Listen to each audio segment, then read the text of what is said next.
Hello, my friend, and welcome to the Mark Struczwewski Podcast. I'm your host, Mark Struczwewski, also known as Mr. Productivity. And before we get to the episode today, I want to invite you to head on over to MrProductivity.com and claim your complimentary strategy session with me. MrProductivity.com, click the gold box at the top of my homepage that says, oddly enough, schedule a complimentary strategy session. There is no cost or obligation, and this is not a sales call. It's just my gift to you for listening to the Mark Struczwewski Podcast. You can ask me questions about your productivity, your hang-ups, your challenges, whatever it is on this call. So go to MrProductivity.com and sign up for your complimentary strategy session with me, Mr. Productivity. Today I'm chatting with brand accountability coach Dino Pacella. Dino, welcome to the Mark Struczwewski Podcast. Hello, Mark. How you going? Thank you for having me. Yeah, all the way, as you can tell, Dino is not from America. He's from the land down under in Australia. In just in case anybody didn't get that, you are not from this country. Correct. Definitely in a place called Perth, Australia, very down south. Well, I shouldn't say this country because if you're listening to this in Poland or India, they could say, well, of course he's not from India, so I should say he's not from America. I should be clear.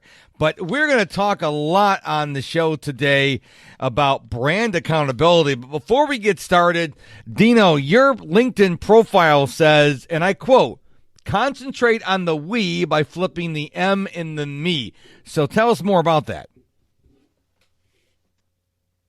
Yeah, Mark, that started probably about a couple of years ago now when I went on my LinkedIn journey and really started amplifying what I wanted to portray, what my message was, and how I wanted to help people.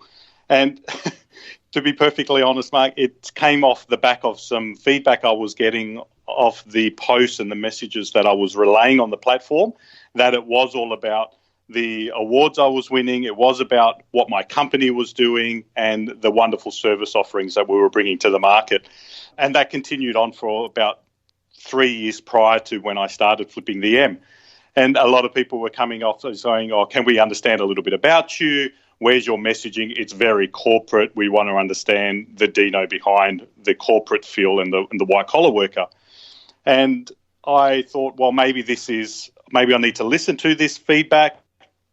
So I went out, and it's something I encourage my clients to do, is I went out and I asked another 10 people who I don't deal with every single day if they could give me some feedback on my messaging across the platform, what they saw and what they perceived me to be. And 9 out of 10 were all about I was very arrogant, I was an egotistical guy who was hard to approach and hard to do business with. And that's hard for any person to take, Mark. But yeah. Don't get me wrong. And it's very easy to go, no, those people are wrong. I believe in what I'm doing. I want to keep portraying that right message and keep going down that path. But until I actually sat back after a few days, spoke to my circle of influence and go, listen, this is the feedback I'm getting. What do you think? And a lot of the people go, oh, maybe these people are right. Maybe you need to have a look at it. So then I started changing it, and I thought, how do I actually look after other people, collaborate with other people, put some educational value-add content out, and I now look at everything I do as other people, helping the us and growing that us factor. And I came up with flipping the M in the me because it resonated with what I was doing and the messages I want to portray. Hopefully that gives you a little bit of insight into how that came about. Yeah, I love that tagline, flipping the M in the me. And I want to applaud you for the feedback you went out and got, because a lot of people will say, I know what I'm talking about. I know what I'm doing. And meanwhile, the truth is you don't know what the truth is because you're not asking people. And I think feedback is really important. And you're right. Sometimes it does sting a bit, but you made a good change as a result of feedback. And I think that's spot on. Correct. Absolutely, Mark. There was a lot more feedback. There was some colourful language was used, which I won't repeat in the podcast. But those type of content, when you're asking people who you look up to, and as I mentioned, you don't deal with them every day, so they don't know the ins and outs of your doing, your values, your beliefs. It's those types of feedback actually sting a lot more than just the generic types that you need to look at. So it took a bit longer than a couple of days to pick myself up off the floor and go, dust myself off and grab the tissues and wipe away the tears and reevaluate what I was doing. But I tell you what, I would do it again in a heartbeat. Nice. Now, you are a brand accountability coach. Now, when I saw that, obviously, as a productivity guy, Mr. Productivity, I'm accountability coach for making sure my clients are truly getting things done. And I got to believe that a brand accountability coach is pretty similar, although you're not teaching about productivity and making sure they stay accountable, getting things done. So what is a brand accountability coach? Yep, good question. Mark, this is all about ensuring that when people work on their personal brands, that they are breaking down the three barriers of time, consistency, and content. The time and the consistency is a huge part for people. So I call people sometimes use LinkedIn, and they utilize the analogy, or I utilize the analogy that they sometimes are a LinkedIn rescue helicopter, that they'll come in and they'll drop a post and then they'll come back 2 or 3 weeks later and they'll do it again. So there's no accountability to go back and engage and build a community of people where you're going to add some true value and help educate at least one person every single day. So the accountability around somebody's brand is ensuring that once we've tailor-made a schedule that fits into their lifestyle, so it's a really strong conduit between their own personal brand and their brand goal, that we keep to that structure every single day. So the way I explain it is just if you hired a personal trainer at a boot camp to get you fit and ready for maybe a triathlon in a year's time, if you didn't rock up to a training session at 5 a.m. in the morning, they would be on your case and they would be calling you saying, "Hey, Mark, where are you? It's 5:05. We're waiting for you to get started." I do that the same for somebody's brand and ensuring that their messaging is on point with their branding goal that they want to achieve. And I think we live in a world where brand is like everywhere. It's on social media, it's on our website, it's everywhere.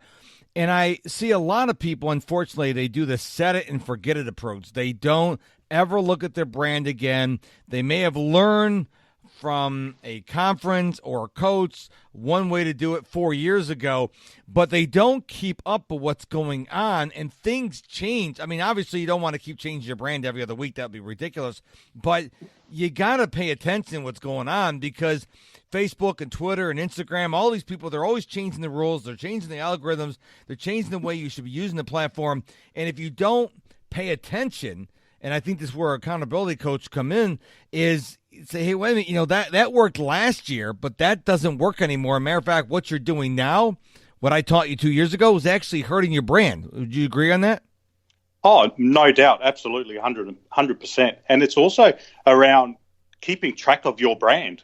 And a lot of people go, well, I look at my engagement, I look at the overall impressions, and I'll respond, and then it goes. But how many people are actually tracking each and every post that they're doing, going back over a 3, 4, 5 month period and reviewing what is actually working? So time stamping your posts on days, particular times that work well for you, and revamping what that does. So as you mentioned, Mark, that algorithm changes across multiple platforms.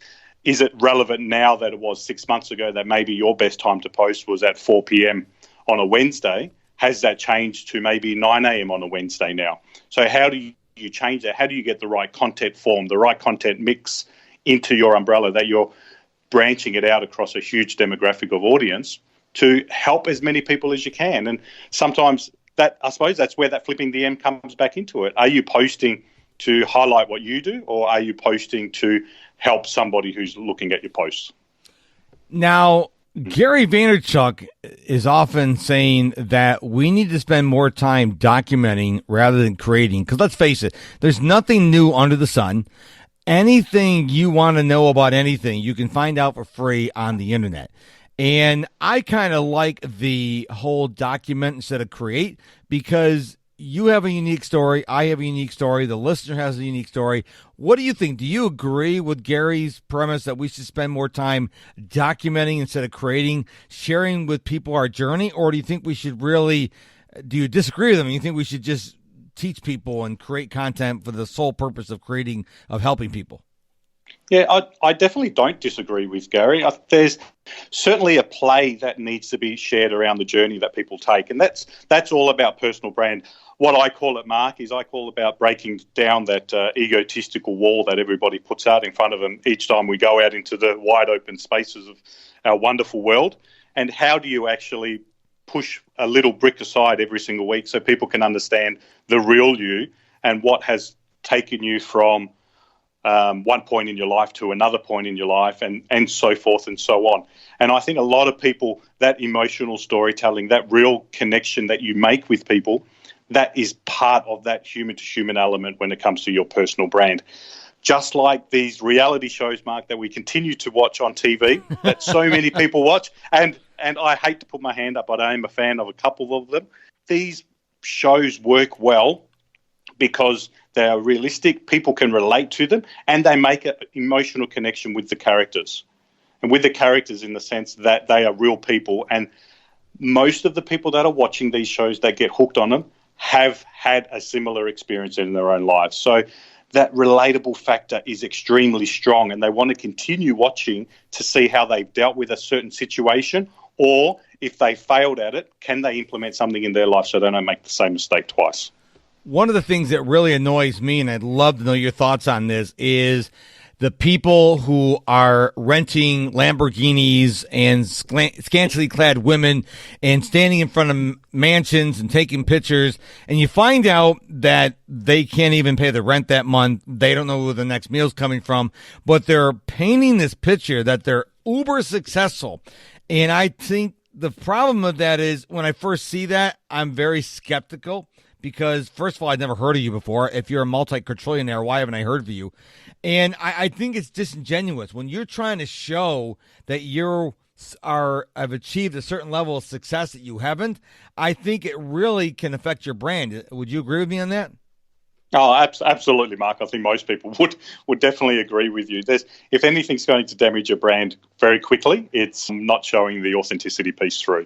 And a lot of that comes through sharing your own journeys, as we just mentioned in the past. So if you're going out and you're not showcasing online what you are like in the real world, and when I'm talking about the real world, yes, I know the online platforms are part of our world now, but if you're not showcasing to somebody, is if you're talking to 10 people in a room at a networking function, if you're not the same person that you are across any social media platform, then you're doing your brand damage. I tell people when they ask me, well, we'd like to have you speak at our event. What do you like? I said, have you listened to my podcast? And they go, yeah, it's the same thing, only I'm like really there. It's just because I want to be the same person everywhere. Now, I'm not that way 100% of the time. Airports still freak me out with the security. I don't fly enough to get used to that. And I'm kind of a geek when I go to Disney World. I've got a plan, but most times the person you see in public is the person you see on the podcast, the person you see on the stage. I want to be that person, so people, when they meet me, they don't go, oh, wow, you're so different. No one's ever said to me, you're so different. Those words have never been said in my presence because I want to be authentic. You may not like me, but I try to be my real self. And I think more people need to start being themselves because it affects your brand. And if you're listening to this podcast and go, well, I'm an executive secretary, I just work for the man, you still have a brand. You have a brand of what your job is at your company. So I don't want people to think that this is just for entrepreneurs or small business owners. Everyone, whether you admit it or not, has a brand. Absolutely. And it's if you are an employee or a company, whether it's a large or small company, it's what's the next step for you. And if the next step is staying in that job for the next 15 years because you absolutely adore what you're doing, that is fine. But how do you then help other people that are maybe in a similar journey on that career path that you've taken? What pitfalls have you had? And that's all about that human sharing of that journey. But Mark, going back to your authenticity piece, when people ask you to do some presenting at their events and you're saying you're the same person, I've seen you do videos online, and that just wanted me to touch on video content very, very briefly, in the sense that unless you are paid full-time professional actor, it is very difficult to hide and deceive people in front of a lens when you hit that round red button. To me, that gives people a real sense of who you are, how you work, how you operate. And if you want to break down that egotistical barrier that I mentioned, there's no better way than doing it under video content, showcasing what you are, how you talk, what you wear, your body language, and it gives people that opportunity, I should say, to really get to know and like you. And that is how you build relationships, whether that's personal or business. I find it interesting when people say to me, how do you just record do you plan the videos or how do you do them? I said, no, I just hit record and have a topic and I start talking. They go, how do you do that? And how do you go up on stage without any notes and you just talk? How do you do that? I'm like, I asked one person, I said, well, do you speak other languages? And they go, yeah, I speak 4 languages. And I said, how do you do that? Because I can't even learn Spanish. And some people would say, you don't even speak English very well. But we all have our thing. I mean, I'm a podcaster. I'm a speaker. Okay? Well, you do things that I wonder how you do that. So don't look at people and go, oh, I wish I could do that. I had a guest on my show. She speaks 8 languages. I'm like, how do you do that? I mean, I would love to speak 8 languages, but it's a gift. My wife is one of those people. We're learning Spanish together, and she's got an unfair advantage. She can just language, boom, got it. I'm like, wait a minute. How do you do that? And my thing is that we all have our strengths and weaknesses, but your brand is being authentically you. Don't try to be something you're not. And I see this, of course, I don't know how old you are, but I remember when there wasn't internet, when there wasn't social media. And nowadays, everyone's trying to be Tony Robbins or Oprah Winfrey or Gary Vaynerchuk or whatever. You have to be yourself. That is your brand. And if you don't like your brand, well, you can change it, but don't try to be a mini version of somebody else. Correct. Absolutely. I'm 42, by the way, Mark, so I remember those days as well. Okay. Too clear. And you did touch on a very important point around that your brand is you. And you don't have to have 100,000 followers to have a strong brand or a brand that impacts other people, because there's always something in your messaging that somebody's going to be able to take away. And if you keep that in the back of your mind every time you're putting some content together, whether it's video, pictures, text posts, whatever that may be, just keep in mind, as long as there's that educational viewpoint from it, even if you're maybe out and about, there's still a message on there that somebody can take away. And if you keep that in the back of your mind, that somebody is going to benefit from when you hit share or post or whatever that button is on a social media platform of your choice, then you're going to do something positive, something impactful, and create a brand that other people want to see more of. And that's what you want to do. You want to build a real strong community, not just a follower base that there's no engagement and there's no value add. And I think a lot of people will agree with me when I say that. 100%. Now, let's talk about mistakes people make when they are building their brand. We've already talked about a few of them, not tracking what's going on, what's working, what's not. We've talked about not paying attention. We talked about being someone or something that you're not. What are some of the other mistakes that we haven't talked about yet that people, when they are creating the brand, or like we already talked about, everyone already has a brand, what are some of the mistakes you see people making? Yeah, I think we've covered the important ones. The ones that I see, I think I touched on the 3 topics of time, consistency, and content. Whether that consistency piece doesn't come into play, so whether it may not be done 3, 4, 5 times a week, and it's done at the helicopter dropping effect. So there's a post done every 2 or 3 weeks. So that consistency piece goes, just as people wanted to market a product, or a company markets a product out into their consumers, that say it's McDonald's and they brought out a new burger, they wouldn't just advertise it once and then be gone with it. You see McDonald's across social media, you see them across press, you see them across TV every single day, because they want to send that message and they want to send a clear message of what that is and what that product and service is offering. And your brand is that product and service to the marketplace. So the timing, I think people get the timing wrong, not just the post time, but I think sometimes the timing around when you're doing video content, the timing around ensuring that it's captivating within the first few seconds to the length of that video content. So I see videos, Mark, that run from anywhere from 20 seconds to 9 minutes, 10 minutes on LinkedIn. We have short attention spans these days. There's so much noise out there that people want to be captivated within the first 5 or 10 seconds and then watch it for another 60 seconds and then switch off. I'm not sure about you, Mark, but I haven't watched a video that goes beyond 2 minutes unless I have a half an hour spare and I'm scrolling through YouTube or searching something in particular across the platform. But if it's on LinkedIn, very rarely will I watch something that goes beyond 60 to 90 seconds. Do you know what I do? You know what my thing is? My thing is, my goal is less than 2 minutes and 20 seconds. You want to know why? Tell me. Because 220 is the maximum length of Twitter videos. And so instead of recording multiple videos, one for Facebook, one for LinkedIn, one for Twitter, I just hit that and make sure that mark is 220 or less. That way I can use the video on Twitter, Facebook, and LinkedIn. And it works for me. It's short enough so people watch the whole video. And you're right. I've seen people with 9 minutes and 59 seconds. I'm like, who has 10 minutes in there?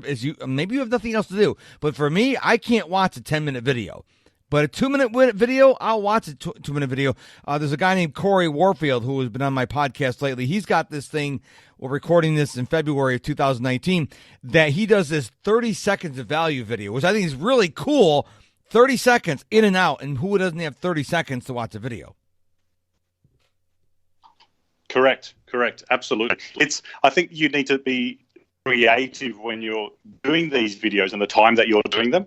Particularly if you're starting to do collaboration videos with people, which is huge across online now because you're getting to a wider audience. You're touching a different demographic of people in a different community from the person that you collaborate with. And I think depending on the person that you're doing a video with, the impact that they have in the market, then you can expand on the time that you do because that value that person is bringing. So, Mark, if you interviewed the Dwayne "The Rock" Johnson, I'm sure you would do a longer than 2 minute 20, correct? Yeah. I certainly would take it. Yeah. I would take advantage. Not that you'd have half an hour with him, but if you had 10 minutes, I'm sure you would take the whole 9 minutes, 59 seconds to record something. And then you would expand that out over maybe a month or 2 months worth of content and really drag that out because the effects on that are huge. So it really depends on when you are collaborating with people that you can expand on that time. But the last piece that I wanted to touch on and the mistake that I'm seeing, and I think you just mentioned briefly around it, Mark, is not so much branding across multiple platforms. It's how people brand across multiple platforms.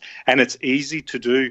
Take a picture or do a short video and place that across different platforms. And I'm not saying that's wrong, but is the messaging right for that audience that are following you on that particular platform and the community that you've built on that platform? So if you're doing a short video which is under 60 seconds and you may be posting that to Instagram and maybe on your Insta story as well, is that going to give the same message that if you wanted to share that video across LinkedIn, what's your messaging like? What's your call to action across those different audiences?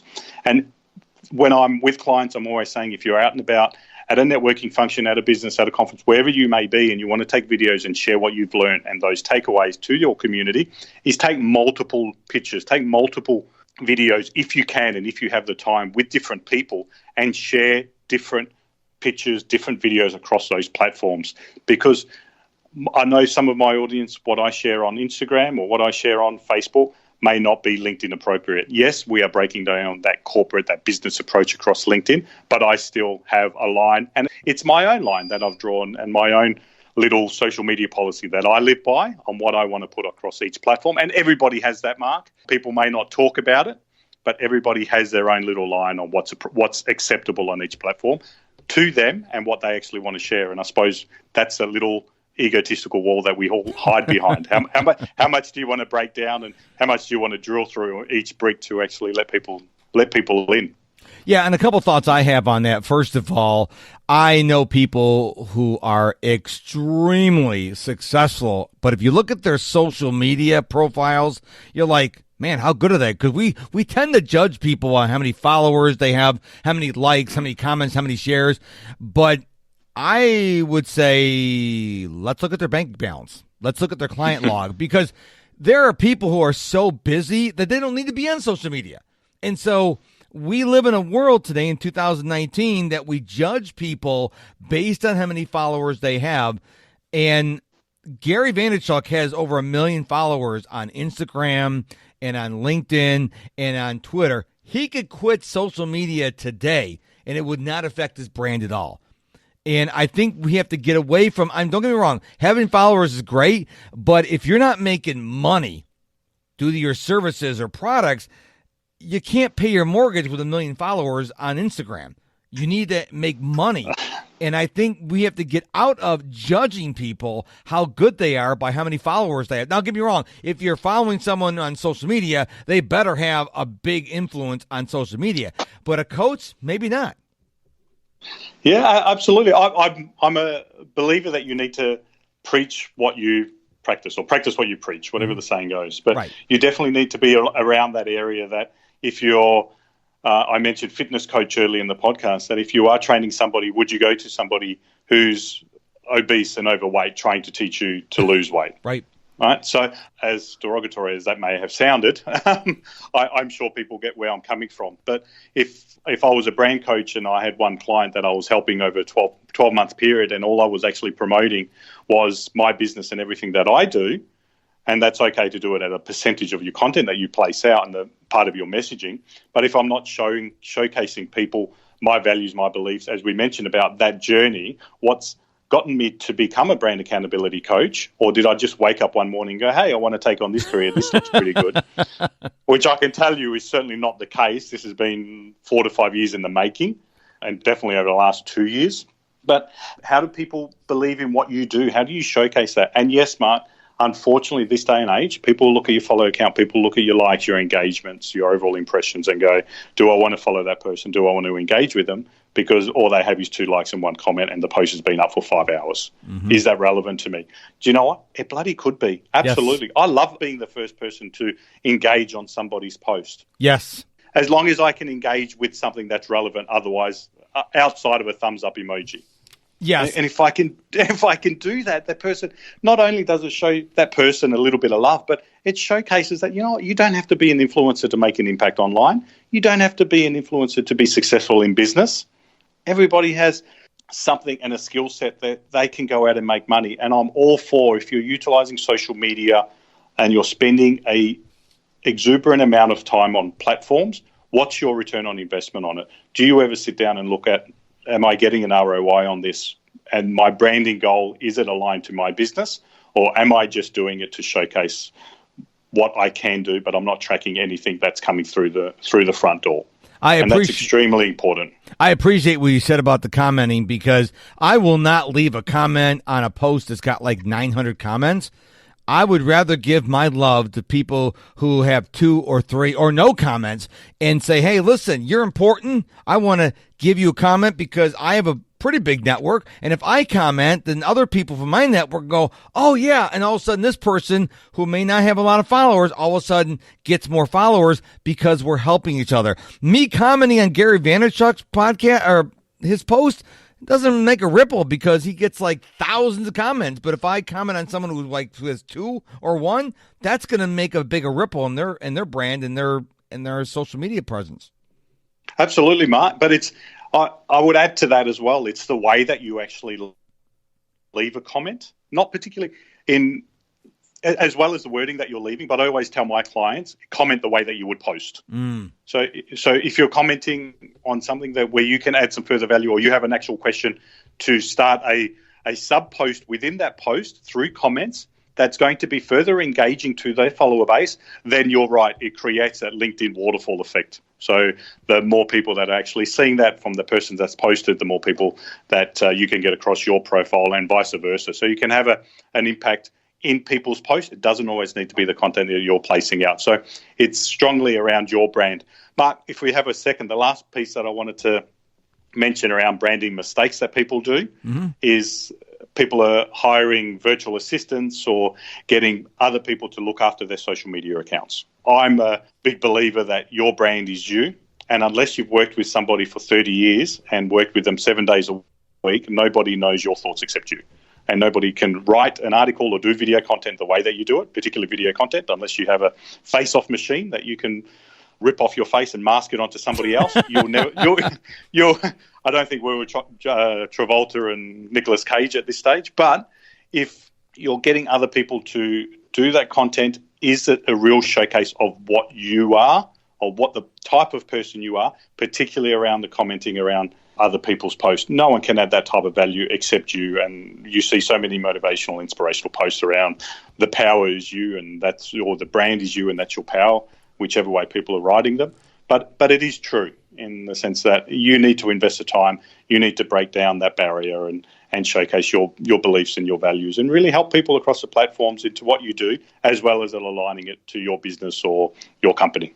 One of the things I have been doing for the last 6 to 9 months is putting the social back into social media. So I have gotten away from using Buffer and Hootsuite and MeetEgger. When you see a post by me, I literally posted it myself in real time. Now, the only exception is 3 days a week, my hosting provider, Libsyn, who pushes out my podcast, will post for me on Twitter and on LinkedIn. But that's the only example. Any other time you see me post, it's something I posted in real time. And so when someone sees it and they reply, and then I reply back to them, they're like, oh, you're really, I'm online right now. Because, there's a lot of brands out there. They load up MeetEgger or Hootsuite and they just boom, boom, boom, just posting all the time. And then when you see a post you like, reply, it's silent. There's no reply because it's automated. And I think we need to put the social back in social media. And when people, because you know this, you're big on LinkedIn, people,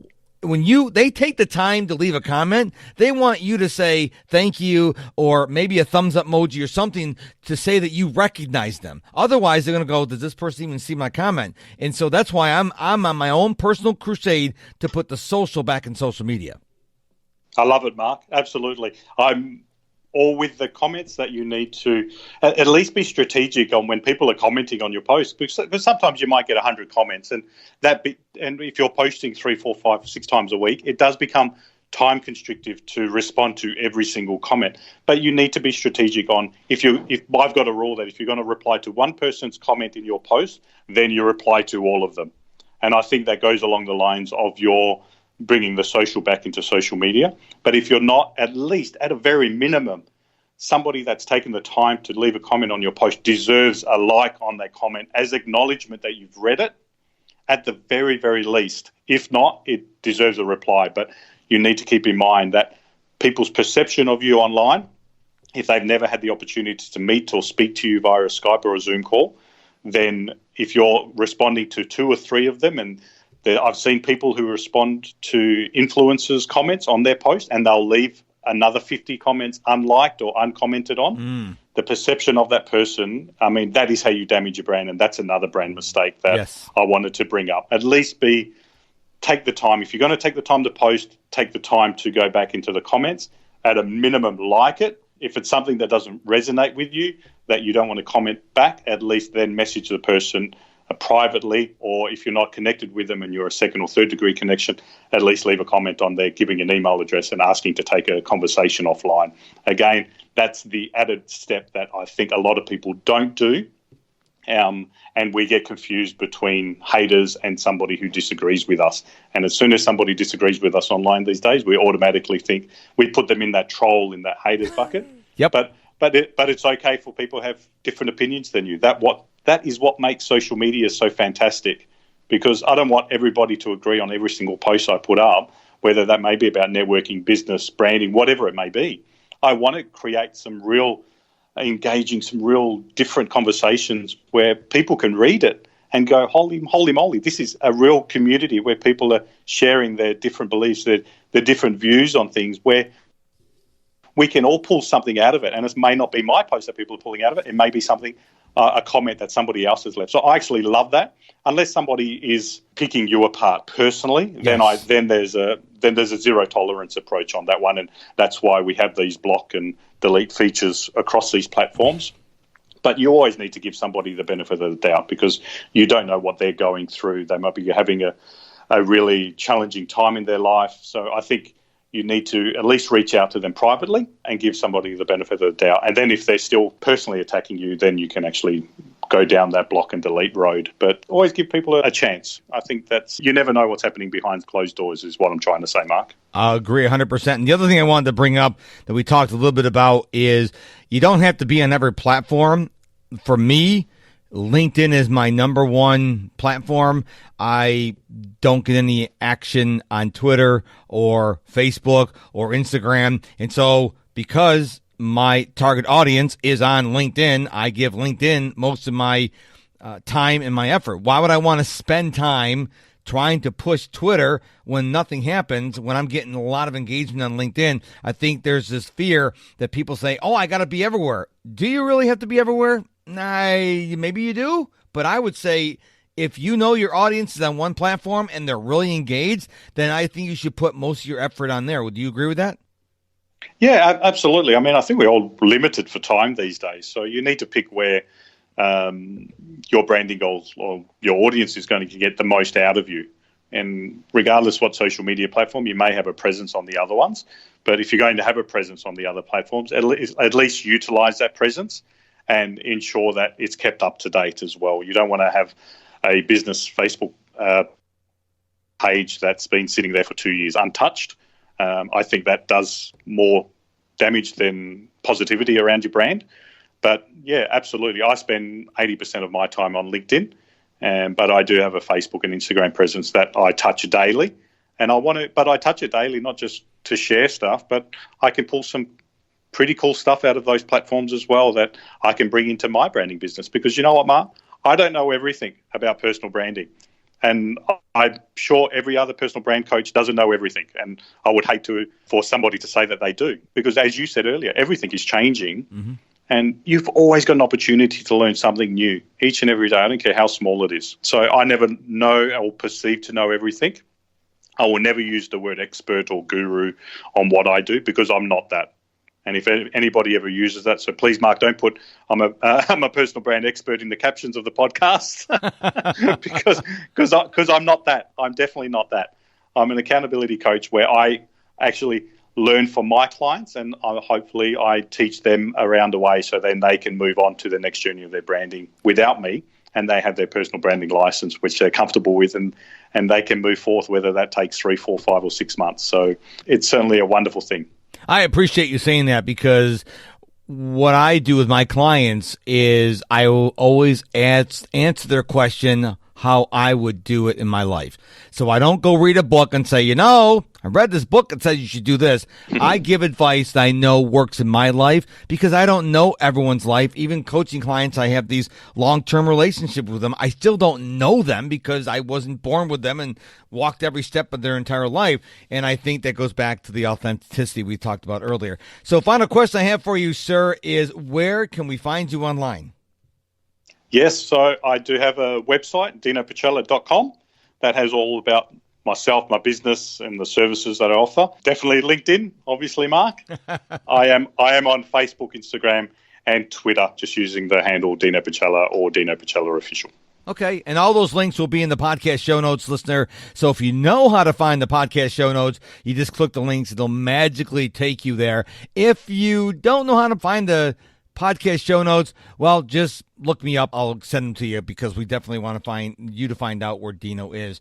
Dino, this has been so much fun. I thank you so much for your time. I thank you for the wisdom you brought for us today. You are an incredible guest, so thank you so much. Thank you very much, Mark. I had an awesome time. Appreciate it. I want to thank you for listening to this episode of the Mark Struczwewski Podcast. It means the world to me. I thank you for your time and attention. Before we go, don't forget to go to MrProductivity.com. Click on that gold box at the top of the homepage that says schedule a complimentary strategy session. It's my gift to you. And all you have to do to get it is go to MrProductivity.com. Thank you again for listening. Until we meet again, my friend, go be productive.